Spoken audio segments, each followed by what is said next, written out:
नीलम एक नई शुरुआत के लिए दिल्ली आई थी, लेकिन उसे नहीं पता था कि उसका यह सफर एक खौफनाक अंत की ओर बढ़ रहा है। अपने फ्लैट में मिले एक पुराने कैमरे से ली गई तस्वीरें, हर फ्रेम में एक अनजान साए की मौजूदगी, और फिर शुरू हुआ अजीब घटनाओं का सिलसिला।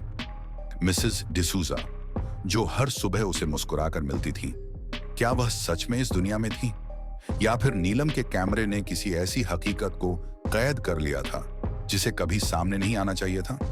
फ्लैट में होती अजीब आवाजें, शीशे में दिखती डरावनी परछाइयां, खून से सने पंजों के निशान, और फिर एक दिन नीलम का अचानक गायब हो जाना।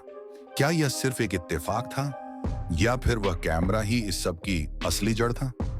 लेकिन कहानी यहीं खत्म नहीं होती, क्योंकि महीनों बाद जब नीलम का छोटा भाई उसी कैमरे से तस्वीरें खींचता है, तो जो कुछ सामने आता है वह आपके रोंगटे खड़े कर देगा। तो चलिए कहानी को शुरू करते हैं। नीलम अभी अभी कॉलेज के लिए उत्तराखंड छोड़कर दिल्ली आई थी। उसे कॉलेज से कुछ ही दूरी पर एक फ्लैट मिल गया था। अगले 2 दिन तक नीलम और उसके मम्मी पापा, जो उसे छोड़ने आए थे, उसका घर सेटअप करने लगे। घर जमाते समय उन्हें पिछले ओनर का एक गत्थे का बॉक्स मिला, जिसे उन्होंने अनदेखा कर दिया। 3 दिन बाद नीलम के मम्मी पापा उसे अलविदा कहकर उत्तराखंड वापस लौट गए। जाते जाते उसकी मां पीछे मुड़ी और कसकर उसे गले लगाते हुए बोली कि उन्हें अजीब सी बेचैनी हो रही है। अच्छा होता अगर नीलम इस बेचैनी को थोड़ा और गंभीरता से लेती, क्योंकि अगले कुछ दिनों में जो उसके साथ होने वाला था वह किसी ने भी नहीं सोचा था। नीलम को फोटोग्राफी और एडिटिंग का बहुत शौक था और वह इसी क्षेत्र में आगे बढ़ना चाहती थी, लेकिन घर की आर्थिक स्थिति बहुत अच्छी न होने के कारण वह कभी अपने लिए प्रोफेशनल कैमरा नहीं खरीद पाई थी। हालांकि दिल्ली आकर वह खुश थी। उसने कॉलेज में बहुत सारे दोस्त बना लिए थे और आने वाले शनिवार को उसने अपने दोस्तों के लिए एक छोटी सी पार्टी रखी थी। शुक्रवार आ गया और कॉलेज से लौटते ही नीलम ने पार्टी की तैयारियों के लिए सफाई शुरू कर दी। बालकनी साफ करते हुए उसकी नजर कोने में पड़े उसी गत्ते के बॉक्स पर पड़ी जिसे वह पहले नजरअंदाज कर चुकी थी। अब वह बॉक्स बिल्कुल सड़ चुका था और उससे बदबू आ रही थी, मगर न जाने क्यों वह नीलम को अपनी ओर आकर्षित कर रहा था। जिज्ञासावश नीलम ने बॉक्स खोला तो उसमें पुराने सामान के साथ एक विंटेज कैमरा और एक रील रखी थी। यह देखकर वह बहुत खुश हुई। उसने झट से उस कैमरे से पुरानी रील निकालकर उसमें नई रील डाली और तस्वीरें खींचनी शुरू कर दी। उसका मन हैरान था कि इतने पुराने बॉक्स में बाकी सब चीजें नष्ट हो चुकी थीं, लेकिन यह कैमरा अब भी कैसे सही सलामत काम कर रहा था। पर उसने इन विचारों को नजरअंदाज किया और बाहर रखे गमलों और पौधों की तस्वीरें लेने लगी। पास के फ्लैट में एक बुजुर्ग महिला मिसेस डिसूजा रहती थी, जो हर सुबह उसे कॉलेज जाते समय गुड मॉर्निंग कहती थी। नीलम ने उनकी बालकनी में बैठी उनकी बिल्ली की भी कुछ तस्वीरें खींच ली और सोचा कि वह इन्हें डेवलप करवाकर मिसेस डिसूजा को गिफ्ट देगी। अगले दिन सुबह सुबह नीलम ने पास के फोटो स्टूडियो से तस्वीरें डेवलप करवाईं और उन्हें एक लिफाफे में डालकर मिसेस डिसूजा को दे आई। उन्होंने तस्वीरें देखकर बहुत खुशी जताई। तभी नीलम के मम्मी का कॉल आ जाता है। नीलम ने अपनी मम्मी को बताया कि वो मिसेस डिसूजा के घर गई थी। उसकी मम्मी ने पूछा, ये मिसेस डिसूजा कौन है? नीलम ने बताया, मेरे फ्लैट के सामने वाली बिल्डिंग में रहती है। जब नीलम घर लौटी तो उसने बाकी तस्वीरें ध्यान से देखनी शुरू की, लेकिन हर तस्वीर में उसे एक अजीब बात नजर आई। हर फोटो के बैकग्राउंड में कहीं ना कहीं एक धुंधला सा साया दिख रहा था, जिसके चेहरे पर एक डरावनी मुस्कान थी। तस्वीरों को देखते देखते नीलम खो सी गई। उसे लगने लगा कि जैसे जैसे वह तस्वीरें पलट रही थीं, उस साए की मुस्कान बढ़ती जा रही थी और हर अगली तस्वीर में वह कैमरे की ओर करीब आ रहा था। तभी अचानक घर की घंटी बजी। दरवाजा खोलते ही उसके दोस्त सामने खड़े थे। शनिवार आ चुका था और वे पार्टी के लिए पहुंचे थे, लेकिन नीलम की तबीयत कुछ ठीक नहीं लग रही थी, इसलिए उसने पार्टी कैंसिल कर दी और दोस्तों को वापस भेज दिया। जब वह अपने कमरे में वापस आई तो उसकी नजर फिर से उस कैमरे पर पड़ी। इस बार उसने उस कैमरे से खुद की शीशे में तस्वीर खींची। जैसे ही उसने तस्वीर ली, शीशे में दरारें पड़ने लगी। यह देखकर नीलम के हाथ से कैमरा छूट गया।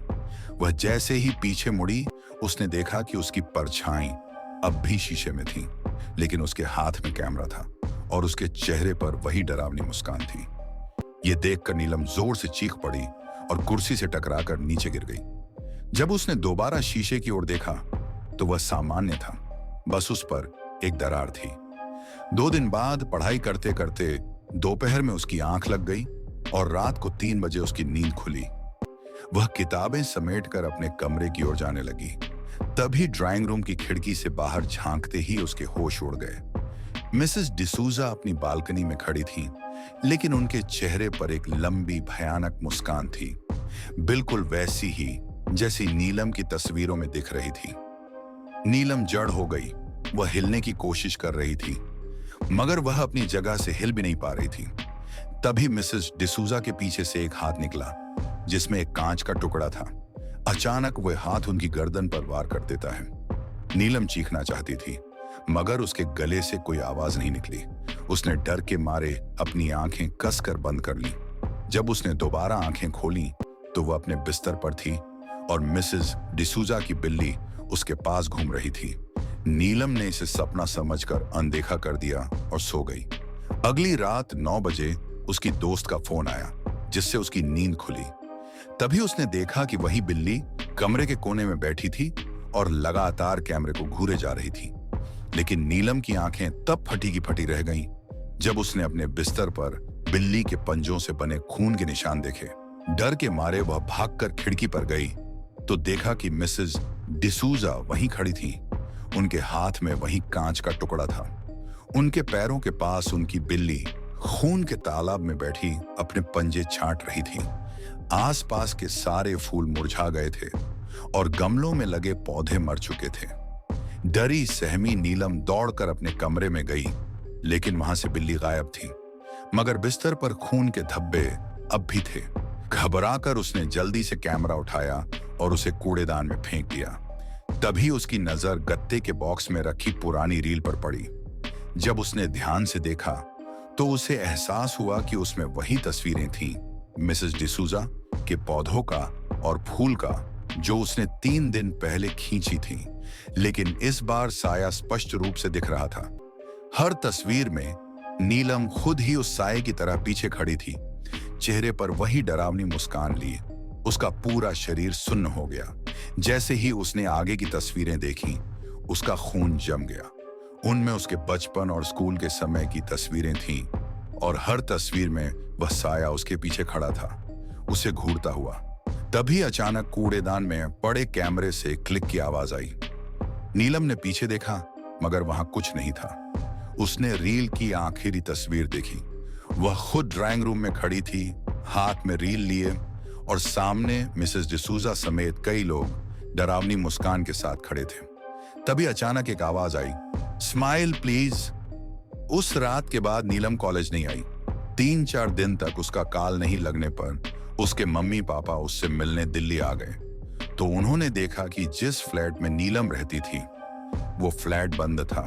उसके कॉलेज गए तो पता चला कि नीलम 4 दिन से कॉलेज भी नहीं आई।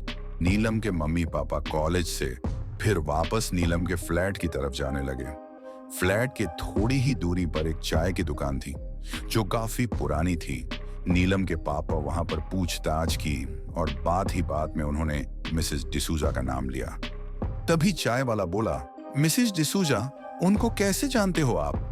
तभी नीलम की मम्मी बोली, मेरी बेटी उनके घर पर जाया करती थी, उनके साथ मेरी बेटी का उठना बैठना था।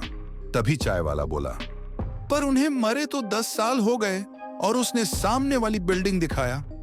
वो बिल्डिंग एकदम टूटी फूटी खंडहर की तरह हो गई थी। नीलम के मम्मी पापा को कुछ समझ में नहीं आ रहा था कि क्या हो रहा है उनके साथ। बहुत ढूंढने के बाद वो निराश होकर फ्लैट में पड़ा नीलम का सारा सामान लेकर वापस अपने गांव आ गए और उसी सामान के साथ वो कैमरा और रील भी आ गई।